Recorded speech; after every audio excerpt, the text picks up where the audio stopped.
J-1 avant le départ du marathon. Ça y est, j'y suis enfin. Après une inscription faite le 30 août 2024 au marathon de Paris 2025, après plusieurs mois à attendre, à se préparer pour cet événement, nous y sommes enfin. Il est J-1 avant le départ. Au moment où vous allez voir cette vidéo, j'aurai déjà réalisé le marathon. Et vous aurez mon retour d'ailleurs dans cette vidéo juste après le marathon. Je sais pas si j'aurai réussi, je l'espère. Là, je m'adresse au futur Vinlife qui, j'espère, est finisher du marathon et qu'il aura fini dans des états plutôt corrects. En attendant, je vous présente dans cette première partie toute la préparation les jours d'avant et le jour J pour la course. Je vous montre pas une préparation complète pour le marathon. Dans tous les cas, j'ai pas vraiment fait un entraînement dédié et il en existe des tonnes déjà sur YouTube. Là, c'est juste vous montrer comment je me suis préparé les jours d'avant et comment je vais me préparer demain, le jour J, pour réaliser ce marathon dans, je l'espère, les meilleures conditions.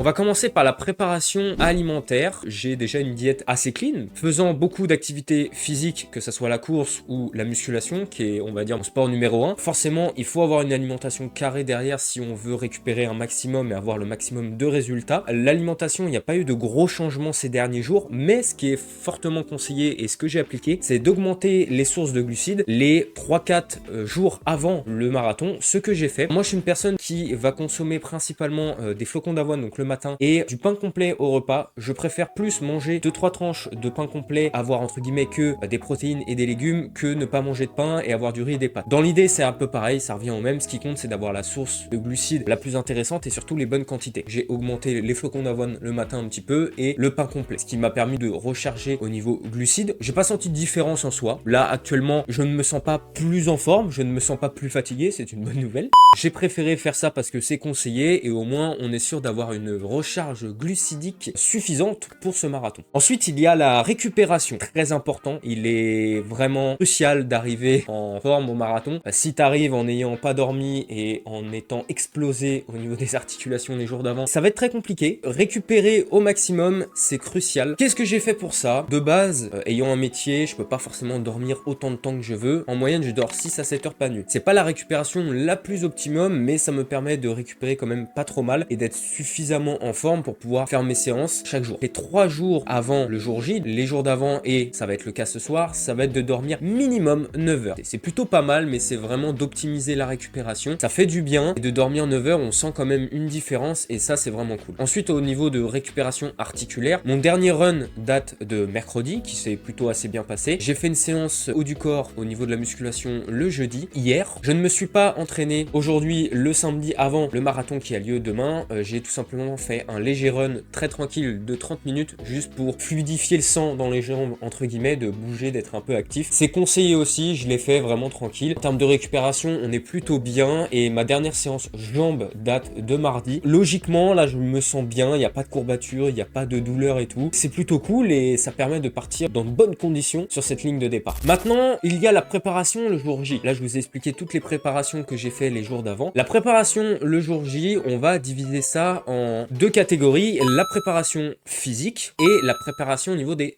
équipements que je vais emmener du coup sur le marathon. Au niveau de la préparation physique, le jour J, je compte comme à mon habitude, ça je ne change pas, prendre une douche froide le matin, ça va permettre vraiment de soulager mes articulations, d'optimiser encore plus la récupération afin d'être bien frais. À ce niveau-là, c'est sûr qu'on va être bien frais. Et enfin, en appliquant à la sortie de cette fameuse douche, sur les articulations, en l'occurrence les genoux, les ischios et la cheville, une crème chauffante très connue, tout simplement le baume du tigre. Ça va permettre de chauffer mes articulations, de les préparer avant l'effort. La sensation est incroyable, cette sensation de chauffe qui te donne l'impression d'être déjà prêt à courir. Je pense qu'avant le marathon, ça va être vraiment bien de mettre ça. En tout cas, quand je le fais de temps en temps, mes articulations, je les sens beaucoup plus souples et déjà prêts à l'effort. Ça, je le ferai juste après la douche, le jour J, donc demain. Maintenant, nous avons la préparation des équipements. Quels sont les équipements que je vais amener sur la course? 42 km, la distance d'un marathon. Vous vous doutez bien qu'il est fortement conseillé, voire voire même on peut pas faire sans, de boire un maximum durant ce marathon. Il y a des ravitaillements tout le long, il faut savoir que je m'arrêterai à chaque ravitaillement pour boire au minimum un verre, si possible des verres avec des électrolytes, parce qu'ils ont annoncé que normalement à tous les ravitaux ça sera de l'eau avec de l'électrolyte, ou en tout cas il y en aura, afin d'optimiser encore une fois la récupération. Sur moi j'aurai un gilet. Le gilet, vous l'avez tout simplement ici. Bon, la marque c'est Dornina, on s'en fiche un peu. C'est un gilet vraiment basique, a coûté une trentaine d'euros. Il y a la possibilité de mettre une poche d'1 litre derrière. Je l'ai pas pris parce que ça va faire beaucoup de flotte sur moi, et comme je vous ai dit, je compte m'arrêter au ravito pour boire au moins un verre. J'aurai quand même de l'eau assez continuellement. Il y a pas mal de ravitaux sur le parcours, je sais plus combien comme ça en tête, mais il y en a pas mal. On a aussi des poches à l'avant pour pouvoir y mettre 2 gourdes de 500 ml. Et ça va être mon deuxième équipement. Les 2 gourdes de 500 ml classiques, je présente pas plus, avec un contenant différent. Quels sont ces contenants? C'est donc de ça qu'on va parler. Dans une gourde, vous aurez déjà en premier lieu le classique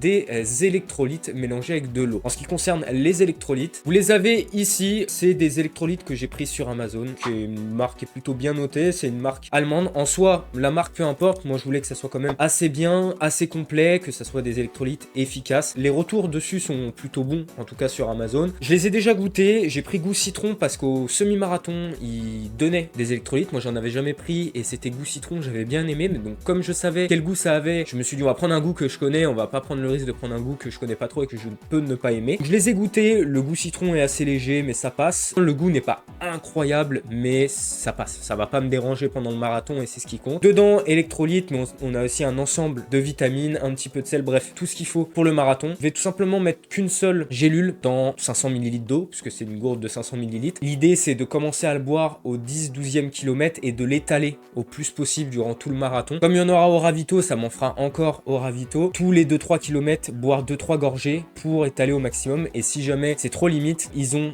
des fontaines où on peut remplir ces gourdes durant le parcours. Donc remplirez les gourdes, mais normalement, avec la quantité d'eau que j'aurai plus les ravitaux, ça devrait le faire. Ça, c'est pour la première gourde. Et pour la deuxième gourde, c'est tout simplement une potion magique que je vais faire. Digne de la BD de Astérix, le but c'est d'avoir un maximum de ressources et un maximum de glucides. Ce que le corps va utiliser en très grosse quantité durant un marathon, c'est des glucides. Et moi malheureusement, je fais partie de la team de ceux qui ne peuvent absolument rien manger sur le marathon, sous peine de devoir courir en moins de 5 minutes sur le premier rebord ou le premier arbre afin de déféquer d'une façon très intense. Je vous épargne les détails. Je ne peux absolument rien manger, même une pâte de fruits, ça ne passe pas. Il faut que je prenne que du liquide. En fait, en me renseignant un petit peu à gauche à droite et en voyant un petit peu comment sont faits les gels, c'est principalement constitué de glucides avec certaines vitamines. 90% du gel, c'est des glucides. On peut tout simplement le faire soi-même. Dans l'idée, dans cette gourde de 500 ml, on aura 2 oranges pressées et un citron. Pourquoi une orange pressée? Il faut savoir que ce qui hydrate le plus, c'est pas forcément l'eau, mais c'est les fruits pressés. Pourquoi? Parce que du coup, dedans, vous avez des glucides, ça va accélérer le flux sanguin et accélérer l'hydratation. Donc c'est pour ça du coup que je choisis l'orange. En l'occurrence, c'est l'un des fruits qui hydrate le plus. 2 oranges pressées avec un citron. Le citron va aider un petit peu à la digestion. Et on va pas se mentir, sur un marathon, le bide, il en prend un peu dans la gueule. Ça peut aider d'avoir ce genre d'aliment qui peut aider à la digestion. Petit plaisir sur tout ça, on a un petit peu de fibres dedans, puisque ça sera des fruits pressés, donc il y aura un peu de pulpe, ça sera un petit peu de fibres pour nourrir un peu le corps. Ça permettra d'aider un petit peu le ventre à digérer. Faut pas en mettre beaucoup, faut pas bouffer vraiment beaucoup de fibres, sinon là ça peut être un peu embêtant durant la course. Mais il y en a un petit peu, c'est toujours bien d'en avoir un petit peu, c'est à garder. Et bien sûr, les fruits sont riches en vitamines. Ça fera un apport en vitamines pendant la course qui n'est pas négligeable aussi, parce qu'on en perd plutôt pas mal durant un marathon. En glucides vraiment purs, il faut des glucides rapides. Il faut pas des glucides lents parce que ton corps a besoin d'énergie tout de suite. Il faut vraiment mettre des sucres rapides. Et pour ça, je vais mettre à peu près 4 cuillères à café de miel dedans. Je pense qu'en termes de glucides, on sera largement bon. Le miel, ça a un indice glycémique assez élevé. Ça va agir tout de suite sur la glycémie et sur l'apport en sucre. En plus, ça apporte quelques nutriments en plus, ce qui est encore une fois très bon durant un marathon parce qu'on en utilise beaucoup. Et après, je vais rajouter dedans quelque chose qu'on perd également beaucoup sur un marathon, du sel. On perd énormément de sodium et boire beaucoup c'est bien, mais il faut équilibrer la balance entre eau et sel. Avoir un apport en sel, c'est vraiment intéressant et important, ça peut faire la différence. Il y aura également du sel dans ma petite potion magique. Rassurez-vous, ça sera 2-3 pincées de sel. Le but, c'est pas de boire de l'eau de mer, quand même. J'ai déjà fait ce genre de potion il y a un moment sur un semi-marathon. Ça s'était très bien passé, c'était très efficace. J'avais mis un petit peu de sel dedans et à part un léger arrière-goût un peu piquant, et encore, de mémoire, je crois que je le sentais pas du tout. Ça passe bien, et franchement, c'est très important sur la course. Même principe que sur les électrolytes, 500 ml, commencez à boire une ou deux gorgées à partir du 10-12e kilomètre, et de le faire étaler le plus longtemps possible. Le but, c'est de boire une ou deux gorgées de l'un, puis de l'autre, de tenir comme ça le plus longtemps possible, si possible jusqu'à la fin, et de s'hydrater encore plus aussi au ravitaillement. Et je pense qu'avec tout ça, on aura l'équipement optimal pour moi. Encore une fois, chacun peut faire à sa façon. Si vous ne supportez absolument pas du tout les gels et l'alimentation, essayez de faire des petites potions comme ça, des sources de glucides liquides, qui sera beaucoup plus simple pour vous à assimiler. Si vous supportez la bouffe, tant mieux pour vous, parce que c'est pas le cas pour moi, tout simplement. On se retrouve tout de suite pour vous dans cette vidéo. Moi, ça sera après le marathon. Je vous cache pas que je me chie dessus, tout simplement. Je n'ai jamais couru autant, je ne sais pas comment ça se passera. La météo annonçait un temps de fou, là je vois que potentiellement il y aura de la pluie, c'est censé être une petite pluie, ça me fait lourdement chier, j'ai pas envie de courir sur la pluie. On verra bien le jour J, on verra bien au moment du départ. En attendant, on se retrouve tout de suite pour vous, et moi je me prépare, j'attends patiemment cette ligne de départ, et on se retrouve tout de suite une fois que j'aurai fait la course. Voilà, à tout de suite. À tout moment, je me blesse et c'est finito quoi, j'espère que ça va être comme ça.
Je suis officiellement marathonien.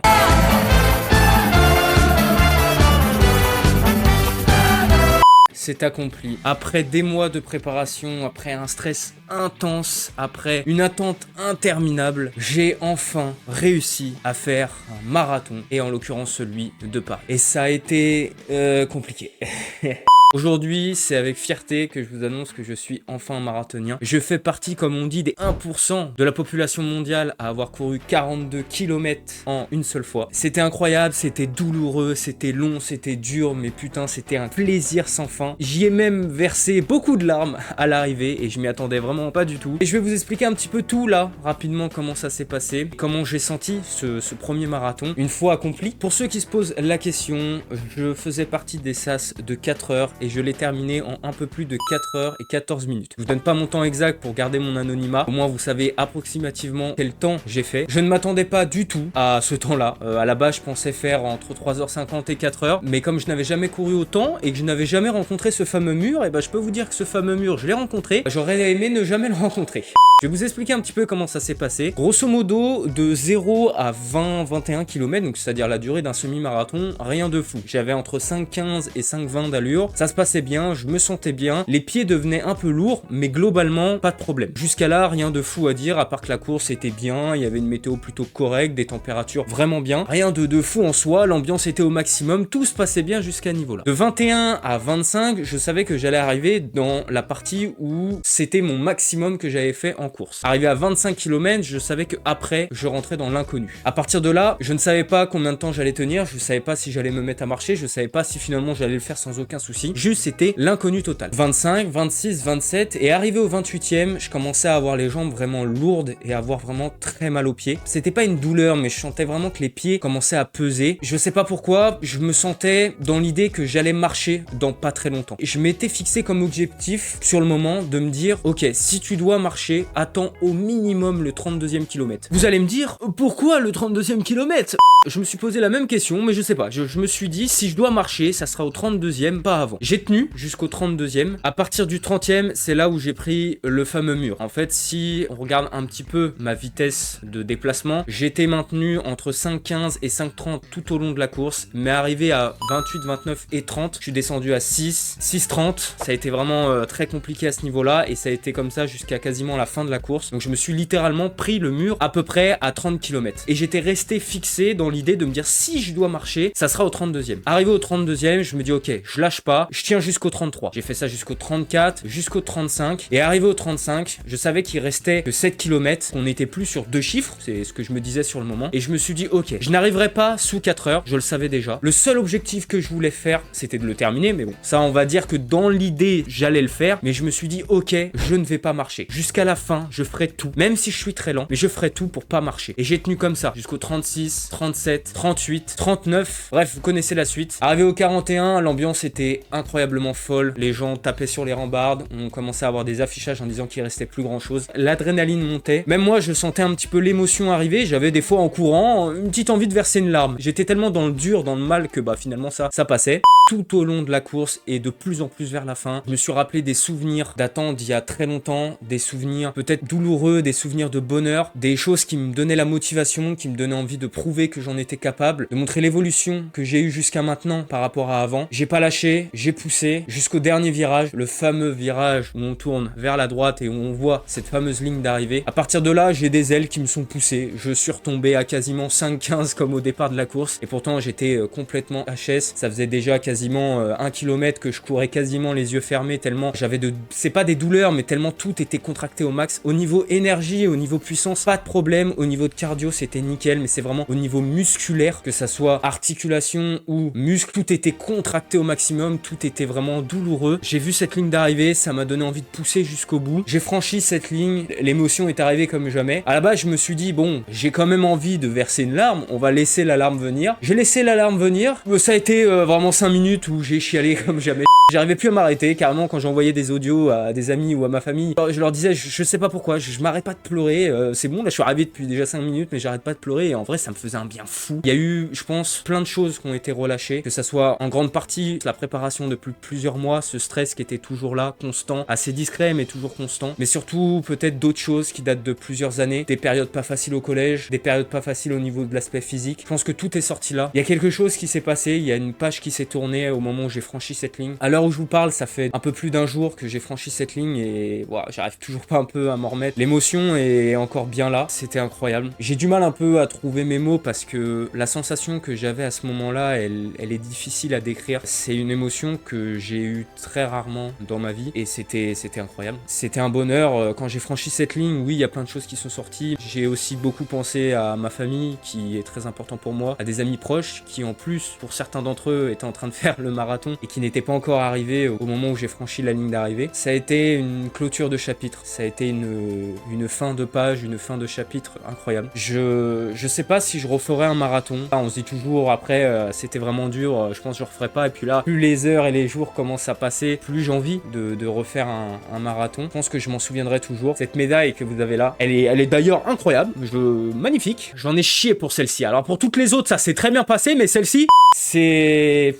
Ouais, j'ai même pas les mots. J'ai même pas les mots.